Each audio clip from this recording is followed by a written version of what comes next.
scripture that they try to use besides the book of Isaiah, the 14th chapter and the 12th verse, to try to push that cunningly devised fable of Satan being cast out of heaven. This is the book of Revelation, the 12th chapter. We're going to start the first verse. We're not going to be able to go through the whole chapter as far as breaking it down. So what we'll do is, Lord's will, we're going to go into another show we'll go through Revelation, the 12th chapter, and we'll go through the complete breakdown of it. But right now we're going to hit certain points, just to make the point, so to speak. This is Revelation 12 and 1. And there appeared a great wonder in heaven, a woman clothed with the sun, and the moon under her feet, and upon her head a crown of 12 stars. Now this is the scripture that they use, that the Roman Catholic Church uses, to try to say that this is talking about Mary, and then that's why they have the crowns around her and the 12 stars and all that stuff, and the glow and all this. This is all bullshit. Alright, this is not talking about Mary. This is talking about the nation of Israel. When you read the book of Jeremiah 6 and 2, it says that that Israel is comparable to a comely woman. Alright, the sun represents wisdom, the moon represents understanding. It was under her feet because the nation of Israel eventually was going to get the full understanding of the truth after Yahushua, whom the world ignorantly calls Jesus Christ, was put to death, and he came back and opened the minds of the disciples. And this more, it goes in more depth, but we're going to leave it at that, so in the interest of time. And upon her head a crown of 12 stars. The 12 stars represent the nation of Israel. And she being with child cried. Now this is talking about going back to during the time of the Roman Empire, which at the time when this was written during the time of the Roman Empire. It says, and she being with child, meaning that the nation of Israel was catching hell. They were in travail. Just like when somebody is crying and they're in pain, they grab their loins, they cry. That's why the Lord even spoke about, do men give birth? I'm just roughly paraphrasing it. Do men give birth? So why do I see every man's hands on his loins? Because when a woman gives birth, she grabs her stomach. She's like all in pain. So then men do that too when they're in travail, in pain. So it says, and she being with child cried, travailing in birth and pain to be delivered. Because at that time Israel knew that the Messiah was coming. Israel knew that once he came, that they were going to be delivered. But the only difference was that they thought that it was coming at that particular time. That's why it says, and she being with child cried, travailing in birth and pain to be delivered. That's why the disciples, after Yahushua was crucified and went into the grave and came back out, went to the Father and came back to the disciples, they said, Lord, wilt thou at this time restore the kingdom unto Israel again? You see, because they were waiting for that. It says, and there appeared another wonder in heaven, and behold, a great red dragon. Now this is where people start getting crazy at.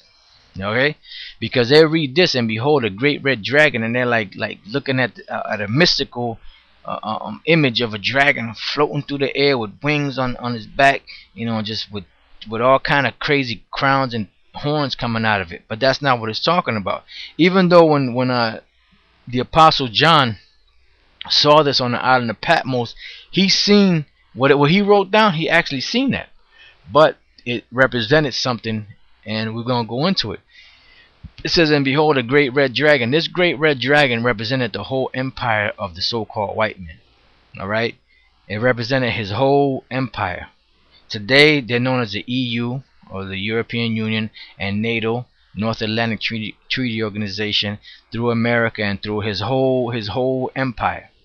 Back then it was the same thing, but back then they were known under different names. But during the time of John, the red dragon was the Roman Empire, because that was the particular head that was ruling at that time. It says, having 7 heads and 10 horns and 7 crowns upon his heads. Alright, it says, and his tail drew the 3rd part of the stars of heaven. So now I said that his tail drew the 3rd part of the stars of heaven.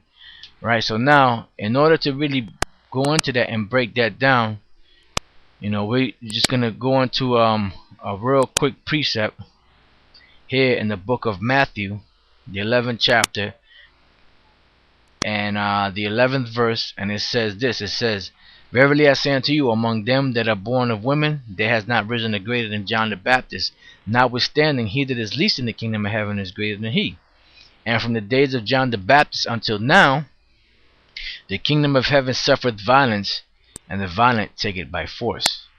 All right. So even going back during the time of when Yahushua was first born, Herod, the devil, the Edomite, which the Romans were Edomites too, but Herod being the devil and the Edomite, what he did was he was persecuting Israel back then because he knew through the spirit, through the Magi's that were back then, the wise men, that the Messiah and the King of Israel was born. So he wanted to put him to death. So he took, and being that the Magi's or the wise men did not come back to him because they were warned not to come back to him, what he did was because it took like a period of about 2 years. So what he did was all the children from 2 years and under, the male children, he took and he killed them. He gave the order and the decree to kill them. So in the hopes that he would kill the Messiah. That's why it says that from the days of John the Baptist until now, the kingdom of heaven suffereth violence, and the violent take it by force. But also, even more than that, you had the Roman Empire at the time that was persecuting Israel even beyond that. Alright? That's why when you go back to Revelation, the 12th chapter, it says, "And his tail drew the third part of the stars of heaven, and did cast them to the earth. And the dragon stood before the woman, which is ready to be delivered, for to devour her child as soon as it was born." And that was Herod. And he went to devour the child as soon as it was born, because after like period of 2 years, he gave that order to kill all the male children in that area.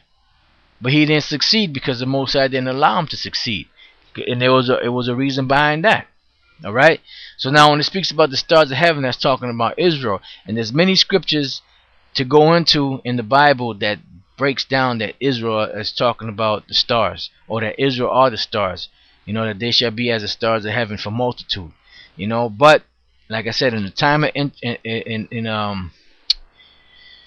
in the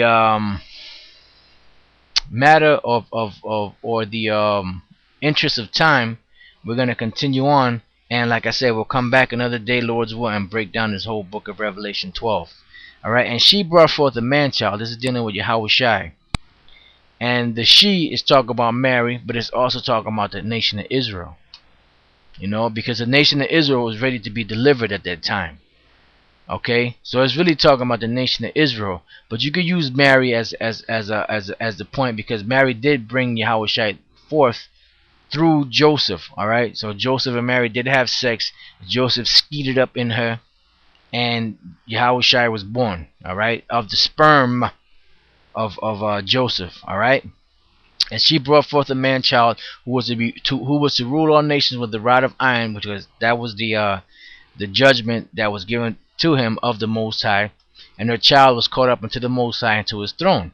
Right, so that's why he's on the right hand side of the Most High's throne, waiting till his enemies be made his footstool. All right, it says, "And the woman," which is talking about Israel. See, so it really is talking about Israel. "And she brought forth a man child who was to rule all nations with a rod of iron, and her child was caught up unto the Most High, into his throne." And like I said, in future shows, Lord's will, we're going to go into this a little deeper. It says, "And the woman fled into the wilderness."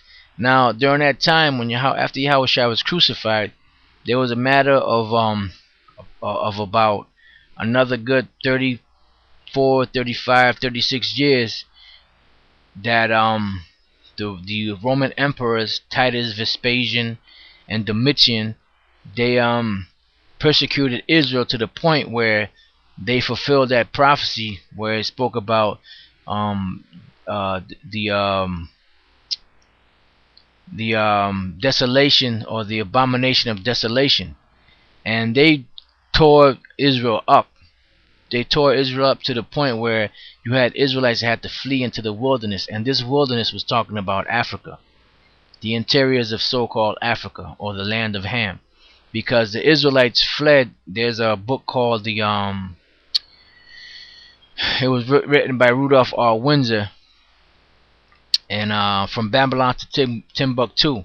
And it was estimated that over 1 million Israelites, black Jews, fled into the interiors of Africa from 65 BC during the time of Pompey all the way into 70 AD when the time of the persecution of Titus, Vespasian, and Domitian occurred. So it says, and the woman fled into the wilderness, so-called Africa, where she had the place prepared of the Most High, and that place was America, because when they went up in there, they was basically sold after a period of 1,500 years, roughly, to the so-called white man by the Arabs and the Africans, and brought over here to this side of the world in America.